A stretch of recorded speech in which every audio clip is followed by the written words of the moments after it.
Hello, ladies and gentlemen. Welcome back to a video here on my channel. Apologies for the late video. I wanted to try to post every Monday, and then I realized it's 7:30 at night on a Monday, and I haven't even made a video yet. So apologies for the late post, but I wanted to make a quick video to at least get something out today, and hopefully next week will be a little bit more interesting or dynamic. One thing that I did think about today, I was watching a video, and someone was talking about getting cinematic footage, getting a cinematic style, a cinematic look. And I got thinking, I don't know if I buy cinematic as a style of video. Really, all cinematic means is relating to movies, relating to motion pictures, right? Or something that could theoretically be like a footage that could theoretically be in a film. So to say cinematic in relation to film-like is a valid way to describe footage, right? But I realized throughout the past maybe 6 months, give or take, that my understanding of cinematic has changed as I have sort of evolved as a photographer and filmmaker. And one of the things that I realize I do very poorly, and I think a lot of people do very poorly, is they miss, and I say this is me talking about myself too. I'm not trying to, I'm not trying to say that I'm not guilty of many of these thoughts, right? Or these ideas or these ways of looking at my work. But I'll look at my work and I'll kind of think, man, this is a really cinematic project or series of clips or wow, that shot's just really cinematic. I'm really proud of that. But then I got thinking, what is cinematic? What does cinematic mean? And I used to kind of think, like I think a lot of people kind of, including the definition of cinematic, is just a shot that's sort of like what you'd expect to see in a film, like a high production value, great lighting, everything's really sharp in focus, everything's got nice color, maybe some cool camera motion, right? Stuff like that. I say cinematic, and you kind of can imagine the type of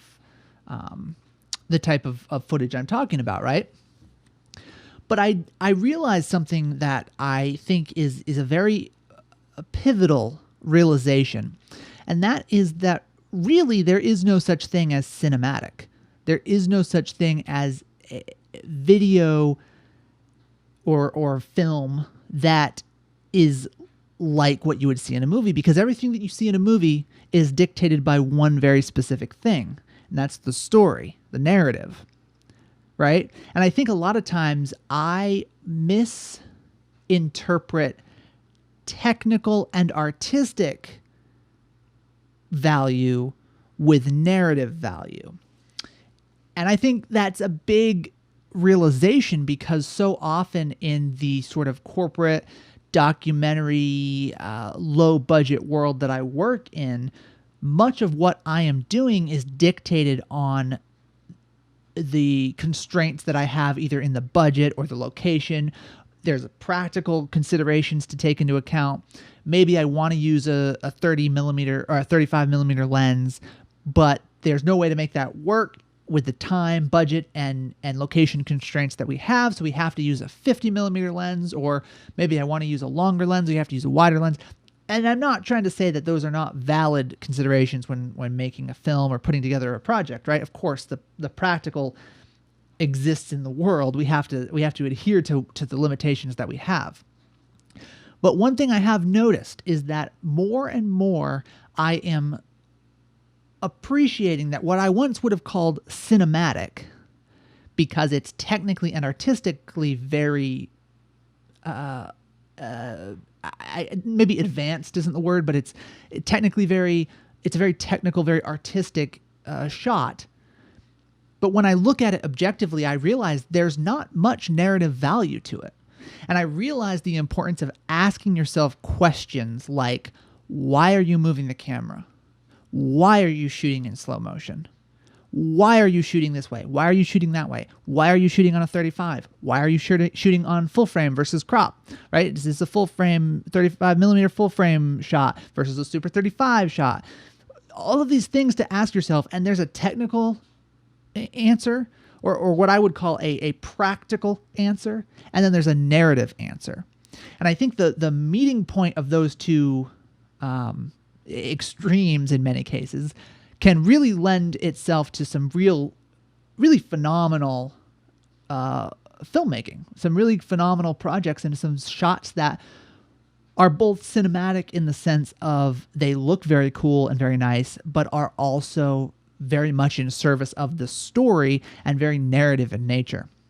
And I think that that's just something that I wanted to impart to everyone watching this video. If you happen to be in a situation, just ask yourself why you're doing the thing that you're doing, right? Why am I shooting this at 120 frames per second?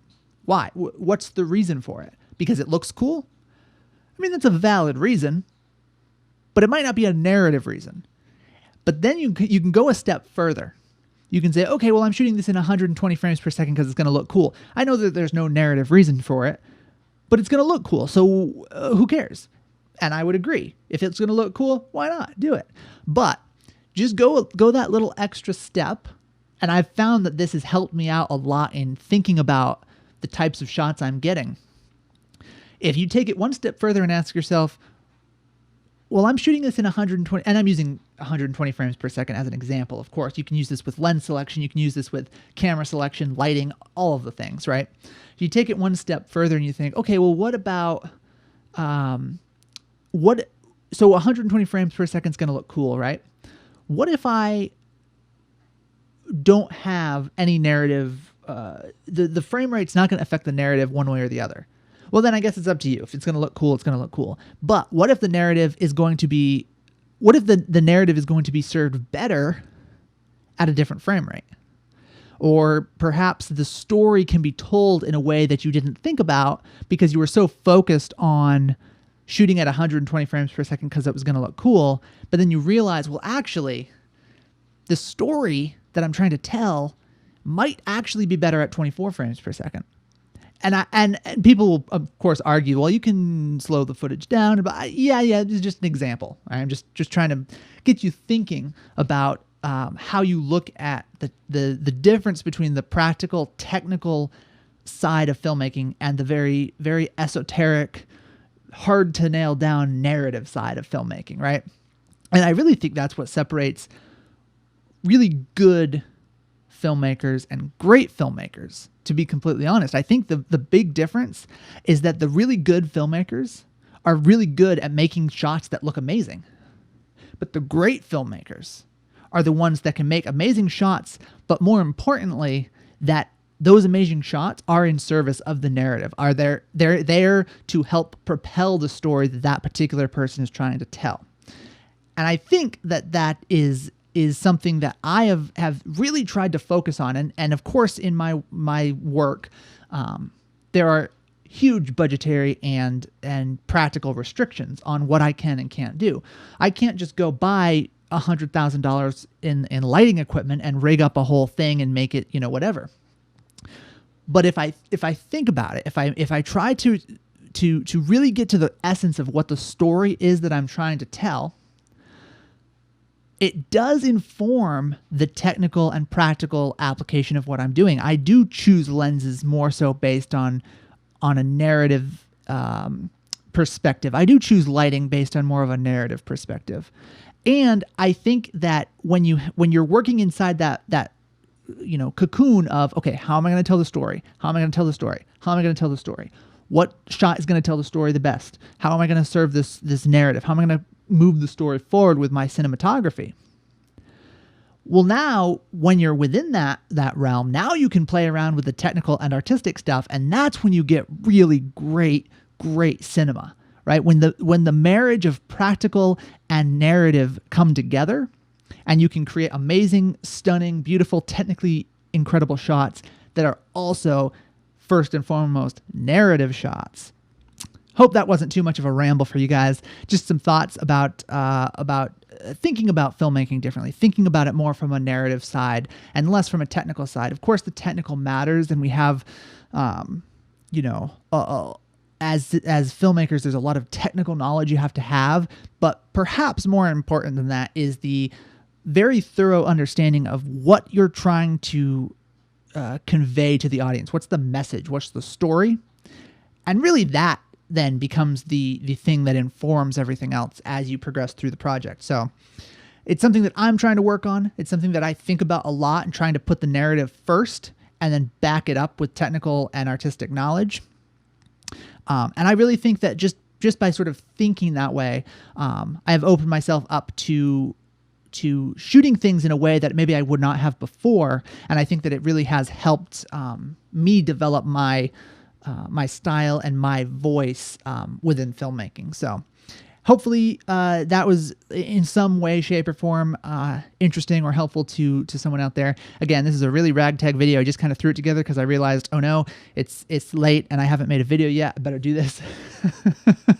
So without further ado, thank you very much for watching. I appreciate you checking out this video. Yeah, I will see you next time. Thanks so much for watching. Bye-bye.